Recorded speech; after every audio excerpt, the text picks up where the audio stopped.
નમસ્કાર મિત્રો, તમે હાલ જ ધોરણ 12ની એક્ઝામ આપેલી હશે. હજી રિઝલ્ટ આવવાને ઘણી વાર છે.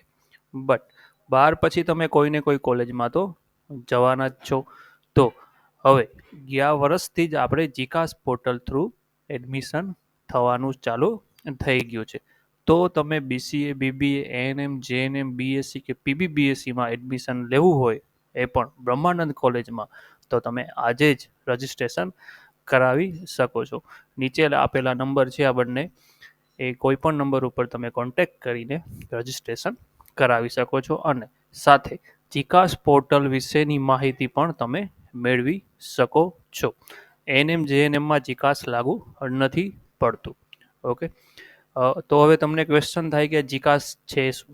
તો જીકાસ શું છે? Gujarat common admission service portal છે, જે ગયા વર્ષથી સ્ટાર્ટ થયું હતું. કે તમારે કોઈ પણ કોલેજમાં એડમિશન લેવાનું હોય ગુજરાત સ્ટેટની અંદર, તો થ્રુ તમે જીકાસ પોર્ટલ થ્રુ જ તમે એડમિશન લઈ શકશો. તો આપણે સમજીએ જીકાસ પોર્ટલ શું છે.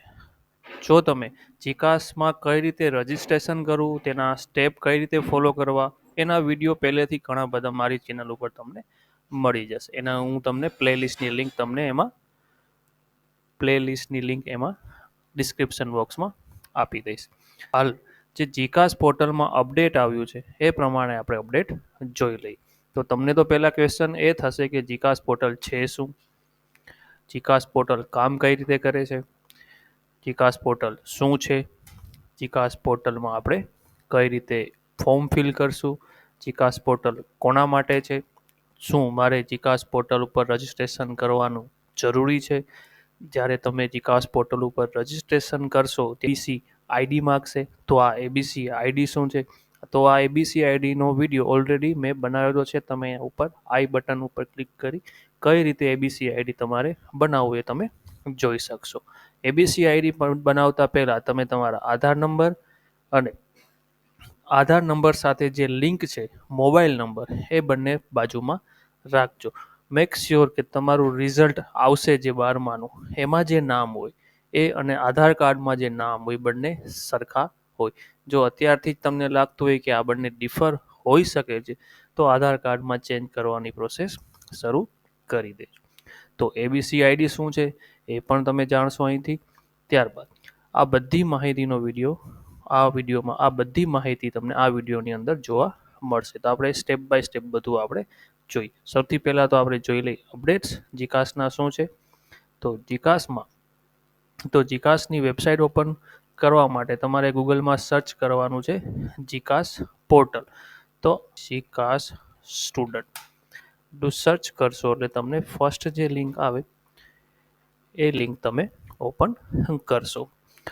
હાલ નવા અપડેટ પ્રમાણે તમારે ક્વિક રજિસ્ટ્રેશન ફોર્મ ભરવાનું છે.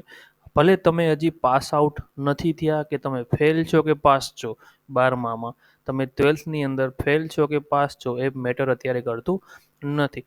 એકેડમિક પ્રોસેસ સ્ટાર્ટ થઈ ગઈ છે એટલે તમારે રજિસ્ટ્રેશન કરવું ફરજિયાત છે.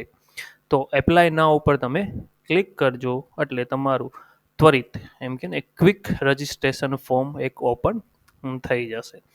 ફોર્મ પૂરેપૂરું લોડ થાય ત્યાં સુધી રાહ જોઈએ.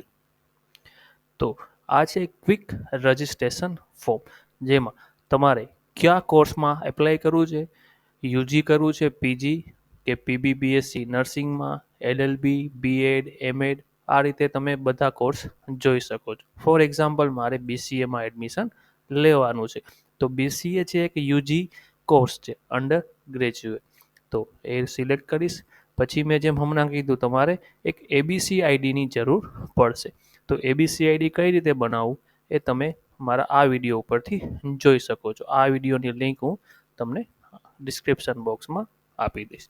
જો અત્યારે તમારી પાસે નથી આઈડી, તો બ્લેન્ક રાખી શકશો. જો તમે પહેલે આ વિડીયો જોઈ અને બનાવીને પછી પણ આ ફોર્મ ફિલ કરી શકો.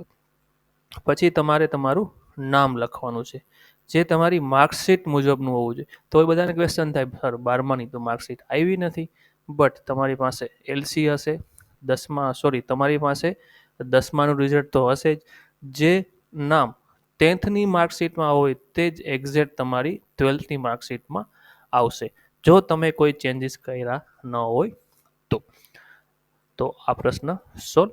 ત્યારબાદ તમારી કાસ્ટ કેટેગરી તમારે સિલેક્ટ કરવાની. જે બી સિલેક્ટ કરો કેટેગરી એ પ્રમાણે તમારે ડોક્યુમેન્ટ પણ રાખવા પડશે.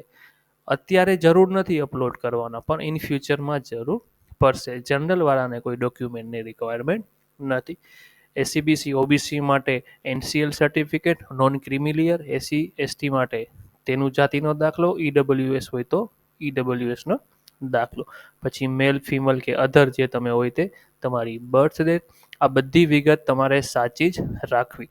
ત્યારબાદ એક એવું ઈમેલ આઈડી રાખવું જે તમે રેગ્યુલર યુઝ કરતા હો, કેમ કે ઈમેલ આઈડી અને મોબાઈલ નંબર બંને ઉપર ઓટીપી આવશે.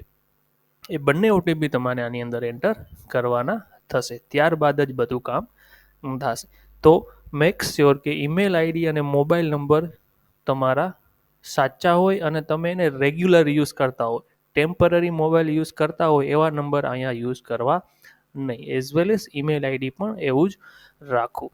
તો હું લોગિન ઉપર જાઉં છું, કેમ કે મેં ઓલરેડી એક મારું અકાઉન્ટ બનાવી લીધું છે. હું તમને લોગિન કરીને દેખાડું. તમે જેવું ગેટ ઓટીપી કરશો એટલે ઈમેલ આઈડીનો ઓટીપી અને મોબાઈલનો ઓટીપી, એ બંને ઓટીપી તમે નાખશો એટલે તમારું રજિસ્ટ્રેશન થશે, અને એક રજિસ્ટ્રેશનનો એક ઈમેલ પણ આવશે, એઝ વેલ એઝ તમને એક એસએમએસ પણ આવશે, જેમાં તમને યુઝર નેમ અને પાસવર્ડ બંને પ્રોવાઈડ કરશે. તમે પાસવર્ડથી પણ લોગિન કરી શકો છો અને ઓટીપીથી પણ લોગિન કરી શકશો. તો મારું યુઝર નેમ છે UG25448337. હવે હું આ ઓટીપીથી ઓટીપીની પાસવર્ડથી હું લોગિન કરું છું. પાસવર્ડ છે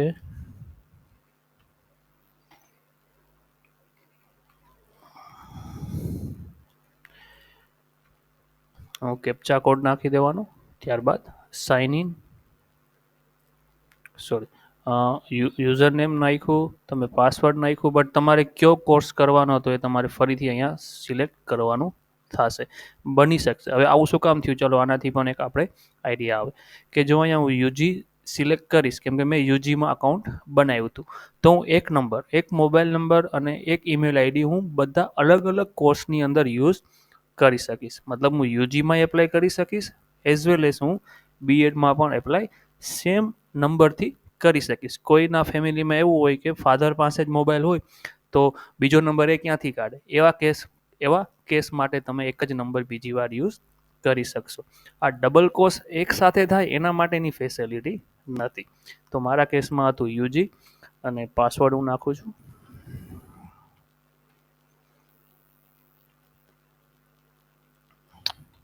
કેપ્ચા 50, સાઇન ઇન. તો ત્યારબાદ તમને આ તમારું એક ફોર્મ રજિસ્ટ્રેશન થયા બાદનું એક આ તમારી ડેશબોર્ડ તમને જોવા મળશે.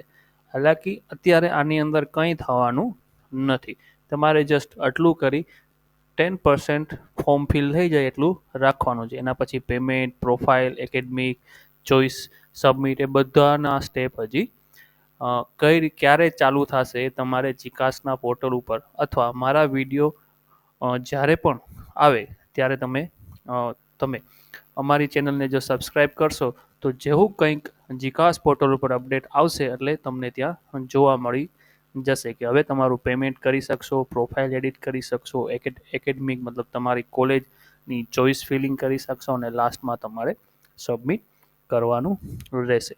સાથે સાથે એક અપડેટ એ પણ છે કે તમારે જે કંઈ પણ તમારે જે બી કોલેજમાં એડમિશન લેવાનું હોય ત્યાં પણ એક સેન્ટર બનાવેલું હશે. જીકાસ વાળાએ જીકાસે પણ એક એવી ફેસિલિટી સ્ટાર્ટ કરી છે કે તમારે એક જીકાસનું તમને એક સર્વિસ સેન્ટર મળશે, અને એ પણ કેવું છે? ફ્રી ઓફ હશે. ત્યાં તમારે કોઈ પણ જાતનો ચાર્જ દેવાનો નથી.